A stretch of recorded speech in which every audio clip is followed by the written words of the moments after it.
Hello all, welcome to அன்பு collections. வாங்க இன்றைக்கி நம்ம வீட்டில் லன்ச் மெனு என்னன்னு பார்க்கலாங்க. மதியானம் சுட சுட வடித்த சாதம். உங்கள் வீட்டிலலாம் லன்ச் என்னன்னு சொல்லிட்டு கமெண்ட்ஸில் சொல்லுங்கள். யாருமே கமெண்ட் பண்ணவே மாட்டீங்க. அப்புறம் மதியானம் லஞ்சுக்கு வந்து சைட் டிஷ்ஷு பச்சை மொச்சை போட்ட புளிக்குழம்புங்க. பாருங்கள் எப்படி வந்திருக்குன்னு, சூப்பராக வந்திருக்கு. இந்த பச்சை மொச்சை மட்டும் எப்போவுமே வந்து தண்ணியாக குழம்பு வச்சா தான் அது ஒரு தனி டேஸ்ட்டாக இருக்குது.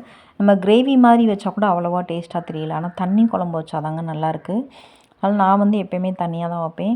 மோஸ்ட்லி யாரை கேட்டாலும் எனக்கு பச்சை மொச்சை ரொம்ப பிடிக்கும் அப்படின்னு சொல்கிறவங்கள தான் நிறைய பேர் நான் பார்த்துருக்கேன்.